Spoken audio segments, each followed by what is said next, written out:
පසුබට උත්සාහය සහ කැපවීම තියෙනවා නම් සමාජ මට්ටම මොනවා වුණත් ඔයාට ලෝකේ ඉහළම තැනකට යන්න අවස්ථාව තියෙනවා. මේ වීඩියෝ එකෙන් අපි කතා කරන්නේ 2016 දී රිලීස් වුණ පේලේ Birth of a Legend කියන ෆිල්ම් එක ගැනයි. මේ කතාව පටන් ගන්නේ සපත්තු පොලිෂ් කරන දුප්පත් ළමයි කණ්ඩායමකට සිද්ධ වෙන සිදුවීම් පෙළක් එක්ක. ඉතින් මෙයාලා ෆුට්බෝල් සෙල්ලම් කරන්න ගොඩක් කැමති අය වුණත් සෙල්ලම් කරන්න හරිහමන් බෝලයක්වත් නැති නිසා එයාලා ඇඳුම් අරගෙන ඒවා මේස් ඇතුළට දාලා බෝලයක් විදිහට හදාගෙන තමයි සෙල්ලම් කරන්න පුරුදු වෙලා ඉන්නේ. ඊළඟට එයාලා මේ බෝලය බිමටවත් වැටෙන්න දෙන්නේ නැතුව වහලවල් උඩින් යන්න පාරවල් ගහන ගමන් ගොඩක් දක්ෂ විදිහට සෙල්ලම් කරනවා කියලාත් අපිට බලා ගන්න පුළුවන්. මේ සෙල්ලමෙන් පස්සේ ආපහු ගෙදර යන මේ ළමයි අතරින් කෙනෙක් වුණ මේ ඉන්න ඩීකෝගේ අම්මා ෆුට්බෝල් වලට තදින්ම විරුද්ධ කෙනෙක් නිසා එයා ඩීකොට දඬුවමක් විදිහට බ්‍රසීලය තරඟ කරන ෆුට්බෝල් වර්ල්ඩ් කප් අන්තිම තරඟය රේඩියෝ එකෙන් අහන එකත් එයාට තහනම් කරලා දානවා. ඊළඟ සීන් එකෙන් අපිට බලා ගන්න පුළුවන් වෙනවා ඩීකෝගේ තාත්තා තවත් කට්ටියක් එක්ක බාරකට වෙලා ෆුට්බෝල් වර්ල්ඩ් කප් මැච් එක රේඩියෝ එකෙන් අහන ගමන් ඉන්නවා කියලා සහ මේ මැච් එක තමයි 1950 දී බ්‍රසීලය සහ උරුගුවේ අතර පැවැත්වුණ අවසාන මහා ෆුට්බෝල් වර්ල්ඩ් කප් තරඟය වෙන්නේ. ඉතින් මේ හැමෝම නොයිවසිල්ලෙන් බ්‍රසීලය දිනනකම් බලාගෙන ඉද්දී ඩීකෝ සහ එයාගේ යාළුවනොත් බාර් එකේ වහලේ කැඩුන තැනකින් බලාගෙන මේ මැච් එකේ මොකද වෙන්නේ කියලා දැනගන්න උත්සාහ කරනවා. කොහොම වුණත් අවාසනාවන්ත විදිහට මේ තරඟයෙන් බ්‍රසීලය පරදිනව වගේම ඊළඟට ඩීකෝගේ තාත්තා ගොඩක් අඬන ගමන් තමයි මේ බාර් එකෙන් පිට වෙලා යන්නේ. ඒකෙන් පස්සේ ඩීකෝ යාගේ දුකින් ඉන්න තාත්තා ළඟට ගිහින් ඊළඟට කියන්නේ Taman කවදා හරි බ්‍රසීලය වෙනුවෙන් වර්ල්ඩ් කප් එක දිනලා තාත්තට ආඩම්බරයක් වෙනවා කියලා. ඊළඟ දවසේ ඩීකෝගේ අම්මා එයා වැඩ කරන ගෙදර බිම හොදන්න තියෙන නිසා එයාගේ උදව්වට ඩීකෝවත් එක්කගෙන යනවා සහ මේ අතරේ එයා කියනවා ඩීකෝගේ තාත්තගේ ෆුට්බෝල් ගැන තිබුණ හීන හැමදේම එයාගේ කකුලේ ආබාධයක් ආවට පස්සේ බොඳ වෙලා ගියා කියලා තාත්තා එක්ක ෆුට්බෝල් සෙල්ලම් කරපු අයත් එයා ගැන හොයලවත් බලන්නේ නැතුව නිකන්ම අතහැරලා දාලා ගියා කියලා. ඉතින් ඩීකෝගේ තාත්තට අන්තිමට මොරකරුවෙක් සහ වැසිකිලි පිරිසිදු කරන්නෙක් වෙන්න සිද්ධ වුණෙත් මේ නිසා කියලා ඩීකොටත් එහෙම වෙයි කියලා බයක් තියෙන නිසා තමයි Taman මේ තරම්ම ෆුට්බෝල් වලට අකමැති කියලා එයා ඊළඟට කියනවා. පස්සේ එයා ටිකකට එළියට යන අතරේ එතනට එන ධනවත් පිරිමි ළමයි කණ්ඩායමක් ඉස්සරහට තියෙන තරඟාවලියක් ගැන කතා කරන්න පටන් ගන්නවත් එක්ක එතනට එන වෝල්ඩමාර් කියන ප්‍රසිද්ධ ෆුට්බෝල් මැනේජර් එයාගේ කණ්ඩායමට බඳව ගන්න අලුත් ක්‍රීඩකයින් හොයනවා කියලා මෙතනදී මේ ළමයි කතා වෙනවා. ඉතින් මේ සල්ලිකාර ළමයි කණ්ඩායම ෆුට්බෝල් ගැන කතා කරන්න ගද්දී මේ කතාවට සම්බන්ධ වෙන්න හිතන ඩීකෝ ඒ රටේ ප්‍රසිද්ධ ක්‍රීඩකයෙක් වුණ බේලිගේ නම පේලේ කියලා තමයි මෙතනදී කියන්නේ. ඉතින් එතන ඉඳන් මේ පිරිමි ළමයි ඩීකෝට විහිළු කරන්න පටන් ගන්නවා විතරක් නෙමෙයි එයාට පෙලේ කියලාත් කතා කරන්න පටන් ගන්නවා. ඒ වගේම මෙතන ඉන්න ෆුට්බෝල් කණ්ඩායමේ නායකයා වුණ හෝසේ කියන කෙනා ඊළඟට ඩීකෝ ළඟ තිබුණ වතුර බකට් එක පෙරලිලා යන්නම බෝලෙන් පාරක් ගහද්දී ඉක්මනටම එතනට එන ඩීකෝගේ අම්මා එයාලගේ වැරැද්දක් නැති වුණා Tamanගේ පුතාගේ හැසිරීම ගැන මෙතනදී සමාව ඉල්ලනවා. හැබැයි එතනින් පිට වෙන්න කලින් ඩීකෝ මේ ෆුට්බෝල් තරඟාවලිය ගැන විස්තර තිබුණ පත්තර කොටසක් අරගෙන යන්න අමතක කරන්නේ නැහැ. මේකෙන් පස්සේ ඩීකෝ මේ තරඟයට යන්න එයාගේ කණ්ඩායම එකතු කරගන්න පටන් ගන්නව වගේම එයාට සංවිධායකයින්ව හම්බ වෙලා මේ තරඟයට ලියාපදිංචි වෙන්නත් පුළුවන් වෙනවා. කොහොම වුණත් ඇත්තටම මෙතන ෆුට්බෝලය එයාලගේ රෙදි බෝලයට වඩා බරින් ගොඩක් අඩු නිසා ඒකත් එක්ක සෙල්ලම් කරන එක මේ ළමයින්ට අභියෝගයක් වෙනවා වුණත් අන්තිමට ඩීකෝ සහ කණ්ඩායම මේ දේවල් වලට හුරු වෙන ගමන් තරඟවලට බෙච්චික් කපලා එයාලා නිල ඇඳුමකුත් හදාගන්නවා. ඉතින් හරිහමන් නිල ඇඳුමක්වත් නැති මෙතන දුප්පත්ම කණ්ඩායම මෙයාලා කියලා පෙනුනත් ඩීකෝ සහ එයාගේ යාළුවෝ මේ තරඟාවලියේ ඉන්න අනිත් කණ්ඩායම් පහු කරගෙන ගොඩක් දක්ෂ විදිහට තරඟ කරන්න පටන් ගන්නවා. ඒකෙන් පස්සේ මේ විදිහට අවසාන මහා තරඟයට තේරුණ ඩීකෝ සහ කණ්ඩායමට ඊළඟට තරඟ කරන්න තියෙන්නේ කලින් දවසේ එයාට අපහාස කරපු මේ ධනවත් ළමයින්ගේ කණ්ඩායම එක්ක. ඉතින් මේ අය ඩීකෝගේ කණ්ඩායමට සපත්තු නැති කණ්ඩායම කියලාත් විහිළු කරන්න පටන් ගද්දී මේ දුප්පත් ළමයි තීරණය කරනවා ඊළඟ තරඟයට කලින් කොහොම හරි එයාලට සපත්තු හොයා ගන්නවා කියලා. ඉතින් මේ විදිහට එයාලා හදන්නේ රටකජු හොරකම් කරලා ඒවා විකුණන්න වුණත් එයාලට මේ හොරකමෙන් නම් ගොඩක් අමාරුවෙන් තමයි බේරෙන්න පුළුවන් වෙන්නේ. ඒකෙන් පස්සේ මේ ළමයි රටකජු බැදලා ඒවා විකුණනවා විතරක් නෙමෙයි මෙහෙම එයාලගේ කජු ගන්න එන අයට නොමිලේ සපත්තු පොලිෂ් කරලා දෙන්නත් එයාලා ඉදිරිපත් වෙනවා. ඉතින් මෙහෙම මේ කණ්ඩායම එයාලගේ පොඩි බිස්නස් එක කරගෙන යද්දී එතනටත් එන මේ ධනවත් පිරිමි ළමයින්ගේ කණ්ඩායම පුරුදු විදිහටම මෙයාලගේ දුප්පත්කම ගැන විහිළු කරන්න පටන් ගද්දී ඊළඟට ඩීකෝට තරහ ගිහින් එතන හිටපු නායකයා වෙන හෝසේට ගහන නිසා මේ දෙකොල්ලෝ අතරේ රණ්ඩුවකුත් ඇති වෙනවා. මේ අතරේ ඩීකෝගේ තාත්තා ඈත ඉඳන් මේ වෙන දේ දිහා බලාගෙන ඉන්නවා කියලා අපිට බලා ගන්න පුළුවන්. ඊළඟ දවසේ ඩීකෝගේ අම්මා වැඩට ගියාට පස්සේ එයාගේ තාත්තා යාව අන්තිම තරඟයට එක්කගෙන යද්දී Taman කලින් දවසේ වුණ රණ්ඩුව දැක්කා කියලා කියන ගමන් ඒකට තරහ අරගෙන වනිනව වෙනුවට එයා කියනවා හොඳ ෆුට්බෝල් ක්‍රීඩකයෙක් වෙන්න Taman කවුද කියන එකට ලැජ්ජ වෙන්න ඕනේ නැහැ කියලාත් අනිත් අය කියන දේ අහන්නේ නැතුව Tamanගේ හැකියාව ගැන විතරක් විශ්වාස කරන්න කියලාත්. ඉතින් Tamanට තාත්තගේ සහයෝගයක් තියෙනවා කියලා තේරුම් ගන්න ඩීකෝ මේකෙන් ගොඩක් සතුටු වෙන ගමන් එයාලගේ තරඟය තියෙන තැනට ගියාට පස්සේ මෙයාලගේ කණ්ඩායමේ ළමයෙක් එයාලා හොයපු සල්ලි වලින් පාවිච්චි කරපු සපත්තු ටිකක් අරගෙන ඇවිත් තියනවා වුණත් ඇත්තටම එයාලගේ කකුල් වලට වඩා ගොඩක් ලොකු සපත්තු තමයි මෙතන නම් තියෙන්නේ. කොහොම වුණත් සපත්තු නැති කණ්ඩායම කියලා හැමෝගෙම අපහාස අහනවට වඩා මේවා හොඳයි කියලා හිතපු මේ කණ්ඩායම ඊළඟට ඒ සපත්තු දාගෙන තරඟයට යනවා වගේම එතන හිටපු හැමෝම වගේ මේ පොහොසත් ළමයින්ට ඔල්වර්සන් දෙද්දී නිවේදකයා ඩීකෝගේ කණ්ඩායමේ නම විදිහට සපත්තු නැති කණ්ඩායම කියලාත් ඒකේ නායකයා වුණ ඩීකෝව පෙලේ කියලා තමයි මෙතනදී අඳුන්වලා දෙන්නේ. ඉතින් තරඟය පටන් ගත්තට පස්සේ මේ හරියට ගැලපෙන්නේ නැති සපත්තු නිසා ඩීකෝ සහ කණ්ඩායමට හරි විදිහට බෝලය හසුරව ගන්න බැරි වෙන එකෙන් අනිත් කණ්ඩායම ප්‍රයෝජනය ගන්න ගමන් එයාලා පිට ගෝල් ගහන්නත් පටන් ගන්නවා සහ අන්තිමට එයාලා ගෝල් 6ක් අරගෙන තියෙද්දි ඩීකෝගේ කණ්ඩායම ගෝල් 0ක් විදිහට තමයි ලකුණු පුවරුවේ තියෙන්නේ. ඉතින් මේ වෙලාවේදී ඩීකෝ සහ කණ්ඩායම බලාපොරොත්තු විරහිත වෙලා යද්දී අනිත් කණ්ඩායමේ අය පෙලේ කියලා විහිළු කරන්නත් පටන් ගන්නවත් එක්කම මේකෙන් තරහ ගන්න ඩීකෝ එතන කෑ ගහන පිරිමි ළමයෙක්ට තරහින් ගහන්න යද්දී නරඹන්නන් අතර ඉන්න එයාගේ තාත්තවත් ඩීකෝ ඊළඟට දකිනවා. ඒත් එක්කම එයාට මතක් වෙනවා Taman ඉන්න තත්වය ගැන ලැජ්ජ වෙන්න එපා කියන ගමන් එයාගේ තාත්තා කියපු දේවල්. මේකෙන් පස්සේ එයා මේ නොගැලපෙන සපත්තු ගලවලා දාන්න තීරණය කරාට පස්සේ ඊළඟට බෝලය ලැබෙනවත් එක්කම ඩීකෝ එයාගේ ඇස් දෙකත් වහගෙන ගමේ වීදියේ සෙල්ලම් කරනවා කියලා ඉතින් මවා ගන්නවා. ඉතින් මේ වෙලාවේ තමයි එයා අනිත් අය කියන දේ අමතක කරලා Tamanගේ හැකියාව ගැන විශ්වාස කරන්න ගන්න මොහොත වෙන්නේ. මේකෙන් පස්සේ ඩීකෝ දක්ෂ විදිහට එයාගේ ප්‍රතිවාදීන් මගහරින ගමන් ආකර්ශනීය පාරකින් පළවෙනි ගෝල් එක ගහද්දී මේක බලාගෙන ඉන්න අයත් ඒකෙන් ගොඩක් පුදුම වෙලා යනවා. ඉතින් කිසිම දෙයක් නැහැ කියලා ඒකට ලැජ්ජ වෙන්න ඕනේ නැහැ කියලා ඩීකෝ පෙන්නපු නිසාම ඒකෙන් අලුත් ආත්ම ශක්තියක් ආපු එයාගේ කණ්ඩායමේ අයත් එයාලගේ මේ ලොකු සපත්තු ගලවලා දාලා එයාලට පුරුදු විදිහට සෙල්ලම් කරන්න පටන් ගද්දී එකපාරටම තරඟය අනිත් පැත්ත පෙරලෙනවා විතරක් නෙමෙයි ඩීකෝගේ කණ්ඩායමට ප්‍රතිවාදීන්ට කරගන්න දෙයක් හිතා ගන්නවත් බැරි වෙන්න මේ තරඟයේම පාලනයත් අතර ගන්න පුළුවන් වෙනවා. කොහොම වුණත් තවාසනාවන්ත විදිහට තරඟයේ වෙලාව ඉවර වෙන නිසා අන්තිමට ගෝල් 6ට 5ක් වෙලා තියෙද්දි ඩීකෝගේ කණ්ඩායමට එක ලකුණකින් විතරක් මේ තරඟයෙන් පැරදෙන්න සිද්ධ වෙනවා.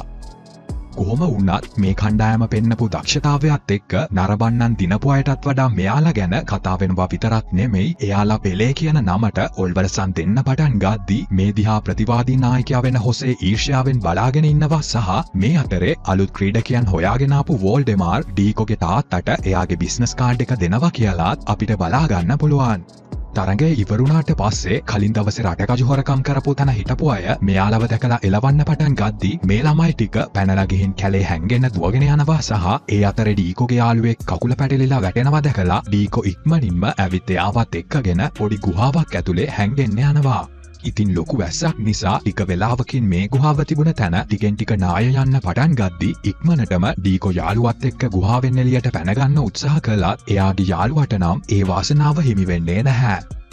ඉතින් ඊළඟට ඩීකෝ උදව් ඉල්ලලා ඉක්මනටම කෑ ගහද්දී මේ මිනිස්සු කණ්ඩායම එතනට එනවා වුණත් අවාසනාවන්ත විදිහට මේ ගුහාවේ හිර වුණ ඩීකෝගේ යාළුවා නම් එයාලට බේරගන්න පුළුවන් වෙන්නේ නැහැ. මේ සිදුවීමත් එක්ක හදවත බිඳිලා ගිහින් ඉන්න ඩීකෝ උන හැම දෙයක් ගැනම එයාගේ අම්මට කියන ගමන් අඬන්න පටන් ගන්නවා වගේම යාළුවගේ මරණය සම්පූර්ණ වැරද්ද එයාගේම කරට දාගන්න ඩීකෝ ඊළඟට අම්මට කියනවා ආයේ කවදාවත් Taman ෆුට්බෝල් සෙල්ලම් කරන්නේ නැහැ කියලා.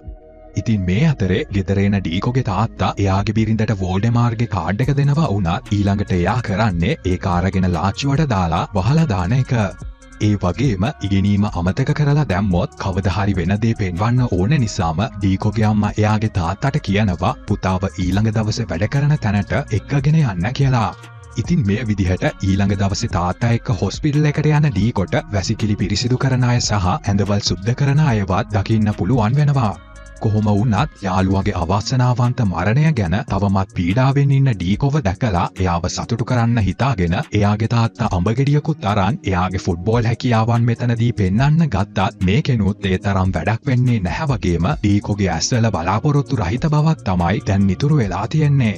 ඉතින් ඩීකෝ එයාගේ ෆුට්බෝල් සිහිනය සහ යාළුවන් එක්ක සෙල්ලම් කරන එක පවා මේ වෙද්දි නතර කරලා තමයි තියෙන්නේ.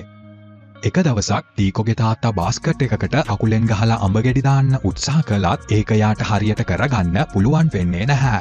ඉතින් මේ දේ බලාගෙන ඉන්න බැරි වුණ ඩීකෝ ඊළඟට අඹගෙඩියකට පයින් ගහලා මේ බාස්කට් එකට දැම්මට පස්සේ එයාගේ තාත්තත් ඈත තියෙන බාස්කට් එකකට අඹගෙඩියක් දාන ගමන් පෙන්නනවා එයා මේ වැඩේ ඩීකෝව පොළඹව ගන්න තමයි හිතාමතාම කරලා තියෙන්නේ කියලා. මේකෙන් පස්සේ ඩීකෝ එයාගේ තාත්තා එක්ක එකතු වෙලා අඹගෙඩි වලින් පුහුණුවීම් කරනවා වගේම ඩීකෝගේ තාත්තා එයා දන්න දේවලුත් ටිකෙන් ටික පුතාට උගන්වන්න පටන් ගන්නවා. ඉතින් මේ විදිහට කාලය ගෙවිලා යද්දී දැන් ඩීකොට අවුරුදු 15කුත් වෙලා තියෙනවත් එක්කම එයාට මේ අඹගෙඩි එක්ක පුහුණුවීම් කරලා හොඳ හැකියාවකුත් ලැබිලා තියෙනවා කියලා තමයි අපිට පේන්න තියෙන්නේ.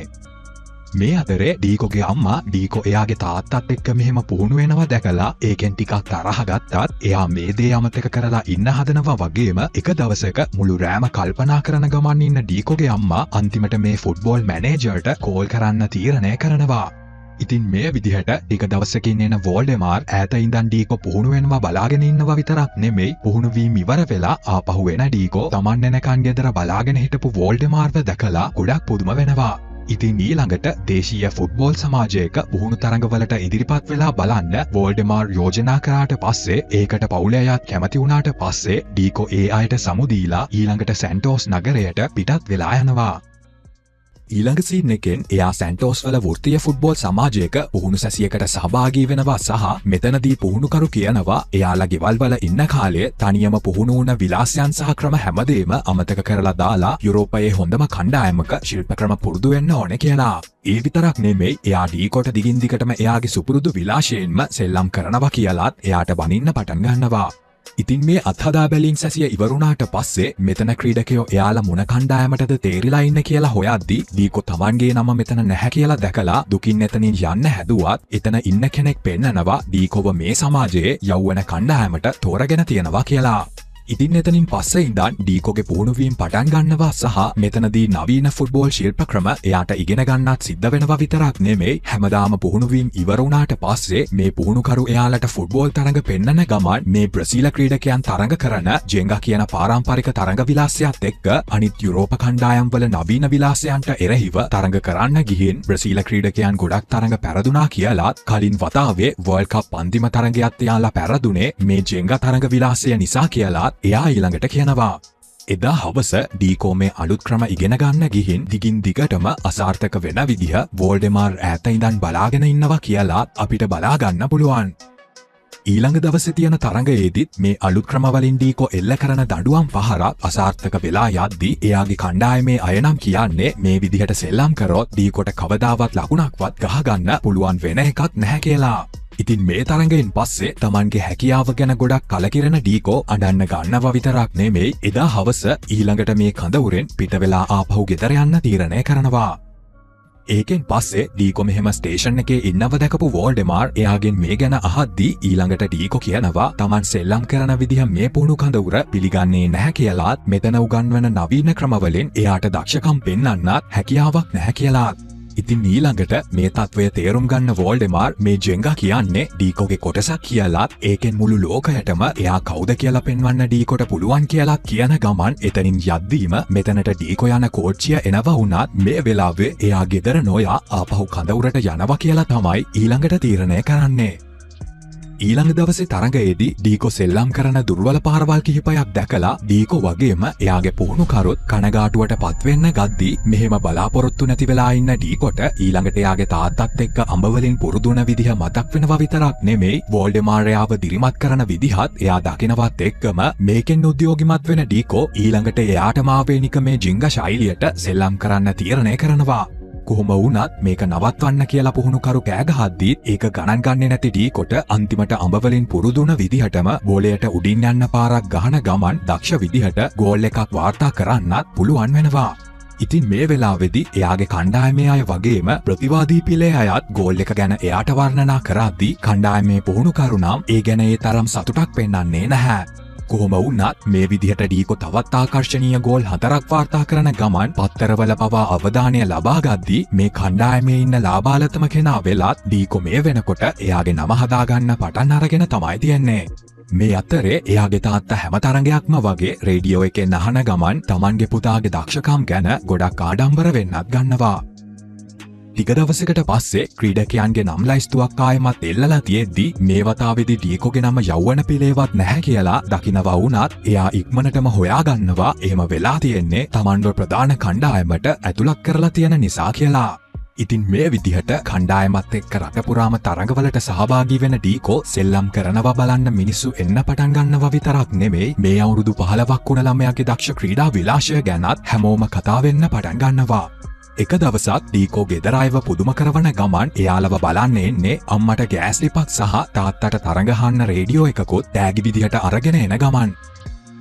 ඊළඟ දවසේ ලෝක කුසලාන ජාතික කණ්ඩායමේ නාම ලයිස්තුව රේඩියෝ එකෙන් ප්‍රසිද්ධ කරන්න නියමිත වුණත් ඩීකොට තාම ජාතික කණ්ඩායමට තේරෙන්න තරම් වයසක් නැති නිසා ඒ ගැන හිතලා වැඩක් නැහැ කියලා එයා මේ වෙලාවේදී පවුලේ අයට කිව්වත් ඒ කට්ටිය නොයිවසිල්ලෙන් 1958 ලෝක කුසලානයට යන බ්‍රසීලයේ ජාතික සංචිතයේ නම් අහගෙන ඉද්දී මෙතනදී එකපාරටම ඩීකෝගේ නම කියවෙද්දීම එයාලා ගොඩක් සතුටින් ඒක සමරන්න ගද්දී මේක අහලා ෂොක් වුණ ඩීකොට නම් එයා මේ අහපු දේ ගැන හිතාගන්නවත් බැරි වෙලා යනවා.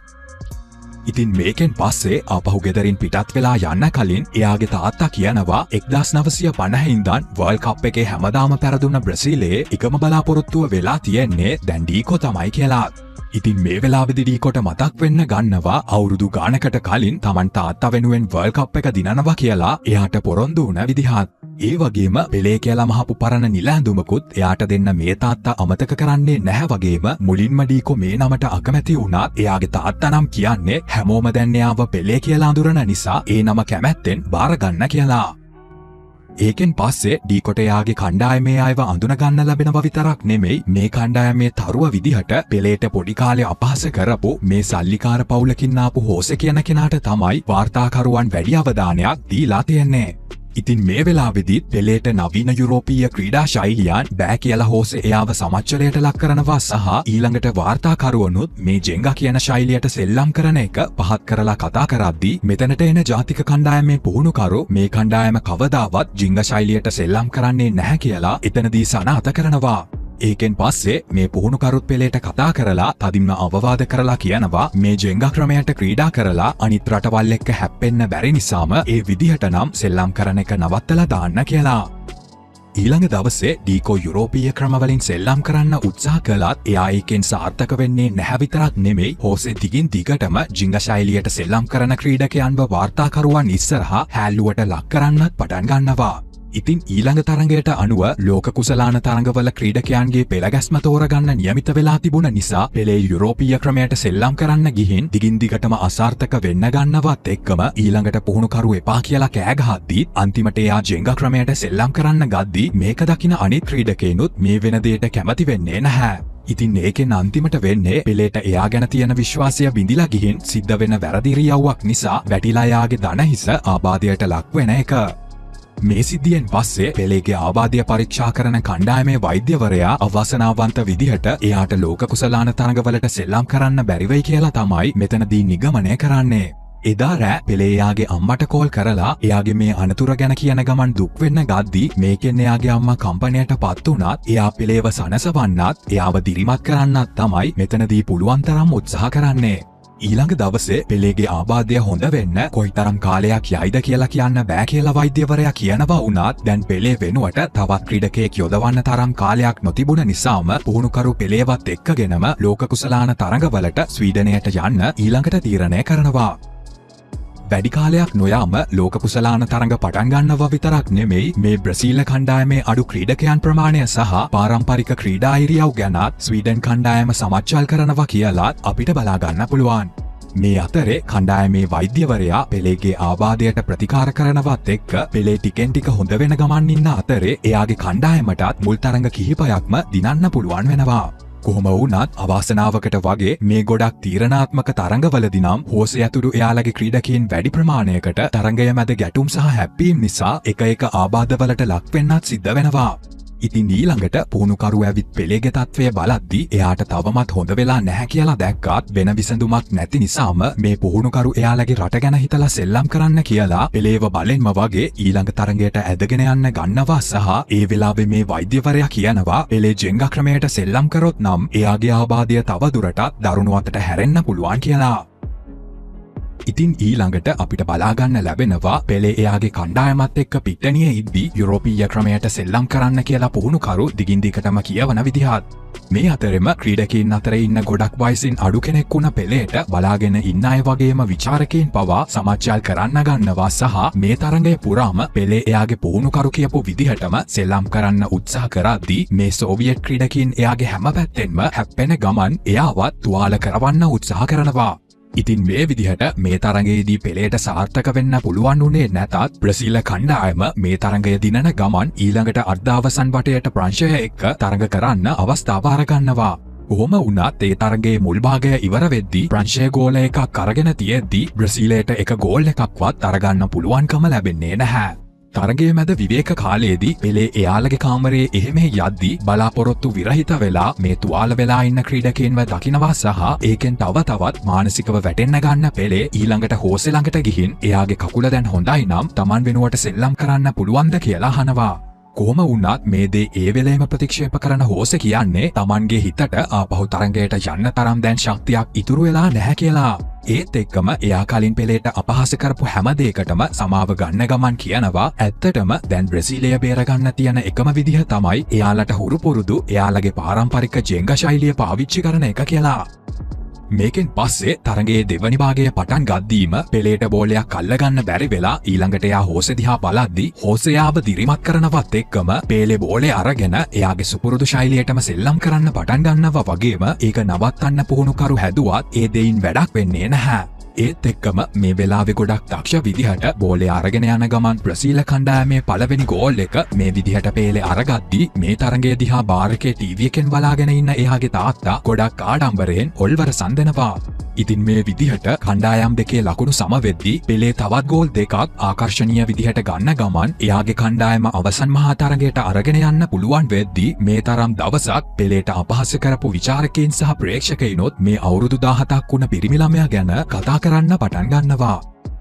මේ විදිහට ස්වීඩනයත් එක්ක අන්තිම තරඟයේ දවස ලන්නුනාම බ්‍රසීල පුහුණුකරු කණ්ඩායමට යුරෝපීය ක්‍රමයට සෙල්ලම් කරන්න කියලා මතක් කරනවා. මොකද එයා හොඳටම දන්නවා බ්‍රසීලය ජෙන්ගා ක්‍රමයට සෙල්ලම් කරොත් කලින් ලෝක කුසලානයේදී වගේම මේ පාරත් එයාලට පැරදෙන්න සිද්ධ වෙනවා කියලා. ඒ වගේම ස්වීඩනය සහ ජර්මනිය අතර තියෙන තරඟයේදී ස්වීඩන් ක්‍රීඩකයින් ප්‍රතිවාදීන්ව තුවාල කරවන ගමන් ගොඩක් ප්‍රචණ්ඩ විදිහට සෙල්ලම් කරන විදිහත් මේ කණ්ඩායම දකිනවා විතරක් නෙමෙයි මේ ස්වීඩන් කණ්ඩායම මේ වගේ වැරදි හැසිරීම් වලට ගොඩක් ප්‍රසිද්ධ නිසා මේ තරගය දැක්ක බ්‍රසීල ක්‍රීඩකයින්ගේ හිත්වල තිගැස්මක් ඇති වෙන්නත් පටන් ගන්නවා.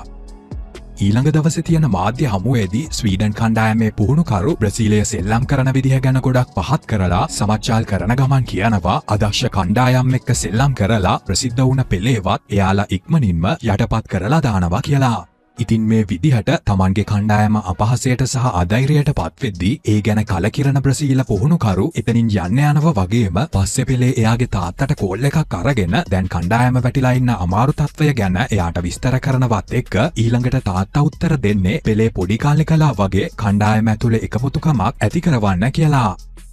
ඉතින් මේක ඇහුවට පස්සේ පෙලේ ෆුට්බෝලයකුත් අරගෙන කණ්ඩායම ඉන්න තැනට ගිහින් ඒකෙන් සෙල්ලම් කරන්න පටන් ගන්නවා වුණත් මේ වෙලාවේ කණ්ඩායමේ මානසිකත්වය ගොඩක් පල්ලෙහා තියෙන නිසා ඒ කිසිම කෙනෙක් එයාව ගණන් ගන්නේ නැහැ. ඒකෙන් පස්සේ එයාලා පොඩි කාලේ කරපු සෙල්ලමක් විදිහට බෝලය බිමට වැටෙන්න නොදී හෝටලේ ළඟ ඉඳන් ළඟ තියෙන ලයිට් හවුස් එක ළඟට අරගෙන යන්න පෙලේ අනිත් අයට අභියෝග කරද්දී මේ කණ්ඩායම ඒකටත් ඒ තරම් උනන්දුවක් පෙන්වන්නේ නැහැ. කොහොම වුණත් මේ වෙලාවේ පෙළේට උදව් කරන්න හෝස ඉදිරිපත් වුණාට පස්සේ කණ්ඩායමේ එකින් එක්කෙනා මේ අභියෝගයට එකතු වෙන්න පටන් ගන්නවා විතරක් නෙමෙයි එයාලා මේ බෝලය බිමට වැටෙන්න නොදී දිගටම ඒක උඩ තියාගන්නත් උත්සාහ කරන ගමන් මේ විදිහට හෝටලේ කුස්සිය අතරින් සහ එතන හිටපු ධනවත් කෙනෙක්ගේ තේමේසයටත් හානි කරන ගමන් මෙයාලා බෝලය හෝටලයෙන් එළියට අරගෙන එනවා වුණත් ලයිට් හවුස් එක ළඟදීම අන්තිම පාර ගහන පෙළේට ඒක සාර්ථකව කරගන්න පුළුවන් වෙන්නේ නැහැ.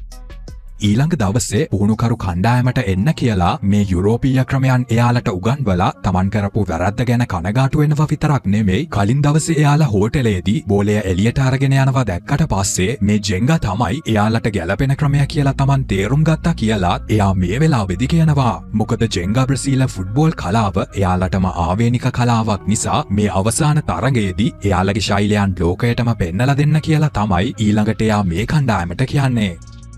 ඉතින් මේ විදිහට ඊළඟ දවසේ ලෝක කුසලාන අවසන් තරගය පටන් ගන්නවත් එක්ක ස්වීඩන් ක්‍රීඩකයන් හිතාමතාම පෙළේව ඉලක්ක කරගෙන එයාව තල්ලු කරන ගමන් එයාට තුවාල කරන්න උත්සාහ කරනවා. ඒත් එක්ක පළවෙනි විනාඩි 4 ඇතුළේම ගෝල් එකක් වාර්තා කරන ස්වීඩන් කණ්ඩායම දිගින් දිගටම පෙළේට බෝලෙ ගන්න බැරි වෙන්න දේවල් කරන විදිහ දකින මේ බ්‍රසීල රසිකයන් මේකෙන් ගොඩක් කම්පා වෙද්දී මේ අතර පෙළේගේ අම්මටත් ඉවස ගන්න බැරුව Tamanගේ වැඩ පැත්තක තියලා රේඩියෝ එක ළඟට ගිහින් තරගය අහන්න පටන් ගන්නවා. මේ අතරේ තමන් පොඩි කාලේ තමන්ගේ තාත්තට වුණ පොරොන්දුව ගැන තවමත් අමතක නොකරපු පෙළේ ඊළඟට මේ ස්වීඩන් ක්‍රීඩකයන්ගේ තල්ලු කිරීම අතරෙන් ගොඩක් දක්ෂ විදිහට බ්‍රසීල කණ්ඩායමේ පළවෙනි ගෝල් එක අරගන්නව වගේම එතනින් නවතින්නේ නැතුව පෙළේ ගොඩක් ආකර්ශනීය විදිහට මේ ජෙන්ගා ශෛලිය උදව් කරගෙන ඊළඟට එක පිට එක ගෝල වාර්තා කරන්නත් පටන් ගන්නවා. ඉතින් මේක අහගෙන ඉන්න පෙළේගේ අම්මා ඊළඟට ඉක්මනින්ම තමන්ගේ පුතා බ්‍රසීලය වෙනුවෙන් ලෝක කුසලානය දිනනවා බලන්න බාරකට දුවගෙන යනවත් එක්කම ටික වෙලාවකින් ගෝල් 5-2 විදිහට තරගයේ අවසන් විසිල් එක නාද වෙන්නේ ඉතිහාසයේ පළවෙනි වතාවට බ්‍රසීලය ලෝක කුසලානයක් ජයග්‍රහණය කරන ගමන්. ඉතින් මේත් එක්කම ගොඩක් පීඩනයෙන් සහ මහන්සියෙන් ඉන්න පෙළේ පිට්ටනිය මැදම බිමට ඇදගෙන වැටෙද්දී එයාගේ කණ්ඩායමේ අය ඉක්මනින්ම එයාව උස්සගන්නේ මුළු බ්‍රසීලයම පෙළේ වෙනුවෙන් නෝල්වර්සන් දෙන්න පටන් ගන්නවත් එක්ක.